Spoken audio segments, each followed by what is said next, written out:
Buenos días. Good morning. We'll start the press conference of the informal meeting of education ministers.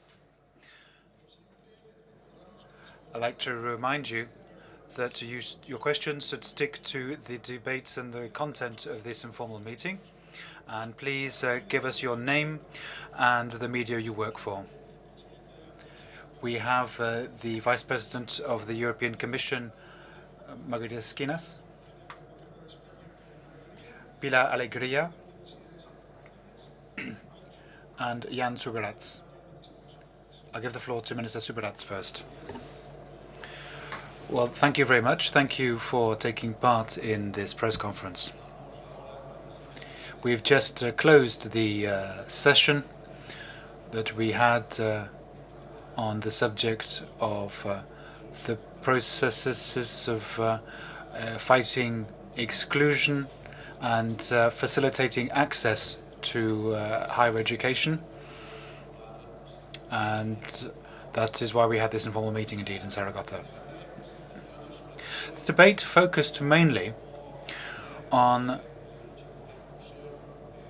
how to approach the fight against exclusion. In this fight, we shouldn't lose sight of the fact that what we want to see in Europe is to have high-quality higher education.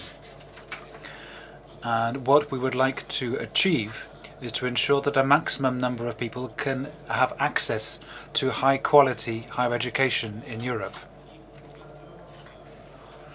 And at the same time, while working on a way of fostering more personalized learning pathways and looking at the reasons for which some students have access to education and other students have less access to education. We also looked at the subject of psychological support, personalized support. Since the COVID crisis, we've seen that problems of mental health are increasing among young people. This is a special concern across all of Europe. We've noted it's not just one particular country that's affected, all countries are affected by that. We've also talked about the need to look at the problems that students may encounter based on conflict or wars, such as the war in Ukraine. And how can we encourage inclusion of people fleeing those conflicts? And one country also talked about the need to include people who are fleeing climate change. And I'd also like to highlight another important topic, which is access of people of different ages to higher education. How can universities include lifelong learning? Europe has an important ambitious program for micro-qualification. You have to put that into practice as well. And there are also people who can get access to university based on their previous professional experience rather than on qualifications. And finally, a couple of days ago in Barcelona, we had a meeting of European University Alliances. Vice President Schinas was with us, and today we also talked about how we can build on that and take a second step forward. The first step forward was Erasmus+, and a second leap forward, how can we look at university alliances as a way of having an integrated university system. This is one of the conclusions. It's going to be difficult for us to have more inclusive universities if we all do it in our own separate way. We have to work this together. It has to be a European approach to inclusive universities. Thank you. Muchísimas gracias y muy buenos días. Thank you, and good morning everybody for turning up to this press conference. As you can see, my colleague Subirats has also outlined the main debates that we had this morning of this informal meeting of ministers for education, youth and higher education. As you know, This is all organized under the Spanish presidency of the European Union. I think there's one main point come out of this. How can education promote European inclusive values and equality and democracy across the European Union? Over the last decade, we've seen that all countries of the European Union have been going through wide-ranging changes to our daily lives, obviously those caused by the COVID pandemic, but also technological changes, far-reaching in many countries, and also the economic crisis and obviously the war in Ukraine. All of these factors mean that we have to come up with a new way of thinking, a new approach. And you all know that after more than 6 decades of European construction, we haven't lost sight of our common values. These common values and democracy across the whole of the European Union. So we need to avoid the risks of losing sight of our values. Education has a role to play here, a key role indeed. So during the informal meeting we had yesterday, this came out as being a top priority, that we need to build on the European education area and the European higher education area. This is indeed a priority for the Council of the European Union. Also today we'll be looking at another interesting subject, which is to see that how could we make sure that the skills of all students in Europe can be automatically recognized by another European member state. That would be have a dual effect in boosting mobility among students and also boosting mobility among those working in higher education and improve their employment chances. This is work we've been doing already in the European higher education area, and we have to build on that experience. We need to continue working on this this work on automatic recognition of qualifications and of validation of work experience. And I would also like to refer to the subjects we'll be discussing in the next meeting, or the next round, which will take place in around 10 or 15 minutes. And this is about the need to continue working on digitalization in schools, a question which I think all member states are interested in. Because we're facing now challenges which will transform our whole education systems. But it's also a source of possible risks, and we're also going to have to look at putting limits to digital transformation and AI. So thank you for your attention, and I'd also like to thank the Vice President Schinas for being with us today. Bueno, de mi parte quería...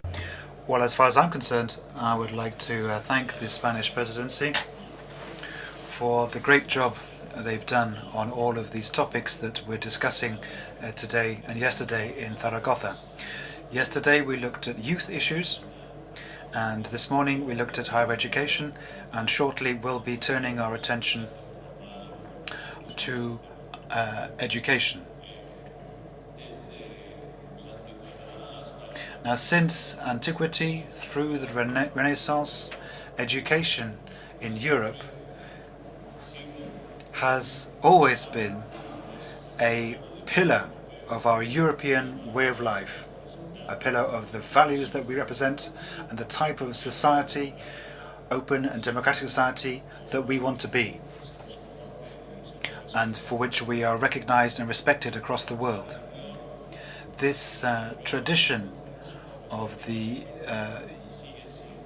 Europe of enlightenment, a Europe of education, is all the more important today when the world around us seems to be ever darker and uncertain. We, as Europeans, continue to be a lighthouse in this uncertain world. And the discussions that we've had over the last few days in Zaragoza confirm our decision that we've taken as member states to make progress together on all of these topics. There are two key projects in all of these discussions. One of them is under higher education, which is the alliances of European universities. We already now have 50 alliances, bringing together 450 universities. In next year, we'll have 60 alliances and more than 500 universities. So that's about 10% of all institutes of higher education in Europe. This is a real transformation process. It's transforming higher education. It's bringing institutions together via shared curricula. It's a demonstration of our commitment, and we hope that we can prepare the proposal for this before the European elections, a proposal for a European degree, which will reflect our desire to make Europe a higher education destination for students from countries outside the European Union who want to have a European Union qualification. The second important project is what we call the European Education Area, which falls more under the portfolio of Pilar Alegría. And this is a new ecosystem. It's based on mobility, it's based on learning, it's based on digital transformation. I said it yesterday and I'll repeat it. Never in European history have we had so many ways of encouraging mobility. 27 billion euros just for Erasmus Plus from here until 2027. All of this reflects the rich tapestry of our educational policy. I'd like to close by saying I think Minister Subirats said this, although I think I said it before him as well, but in Europe we are educating free people, free citizens. We aren't educating professionals or customers or professionals. We have a free, open and universal educational system that's open to all. This is our heritage. Then this is our goal, to ensure that we can continue down that path. It's a perpetual process which defines us as Europeans. Thank you. Preguntas, Marina. Any questions? Hola, buenos días. Marina Segura de la agencia EFE. First of all, I'd like to ask Minister Subirats, what have you proposed in order to combat dropout rates in higher education? And secondly, a question for Minister Alegría. You talked about setting limits to digitalization and use of digital technology. What limits are you thinking about exactly? Estamos hablando de... What we are talking about is the role that we can play during the Spanish presidency, and trying to see the package of measures that we're discussing. Some of these measures I would like to highlight. One has to do with reducing dropout rates. We need to also avoid there being economic obstacles to getting into universities. This is what makes Europe different, I think, from other parts of the world, where access to higher education is very limited because it costs so much. That's the first point. The second important point is trying to put a better relation between educational pathways from early childhood right up to higher education. So access is more difficult for those people who come from less favorable backgrounds, whose parents don't have a high level of education. We have to continue on working on pathways which may not be the classic traditional ones we all know. We have to find ways of integrating all people into higher education. We also talked about mentorships. This dropout rate. Dropouts seems to take place really in the first year of university. The difficulties that people from less favored backgrounds have in keeping up with the classes. Mentorship means having people who guide students. They could be students from the same courses who are a bit further ahead and could accompany those in having some difficulties. And also about using artificial intelligence. That could allow us to detect those people and to find out what's going on with people following classes. Perhaps we could use new technologies to facilitate detection. And it's also about access to higher education for people of all ages. Most European educational systems are concentrated on the age range between 18 and 20. But with demographic change, there'll be fewer of those people. And we have to ensure that the 60% of people, as we said back in Oporto, that 60% of education by 2030, 60% of people should be receiving some kind of education. And this is also about lifelong education and adult education via micro-qualifications. It would also be a tool for integration. Revolución tecnológica y digital. Thank you for your question. Obviously, the digital transformation will change all systems, all education systems across all countries of the European Union. This is a major challenge.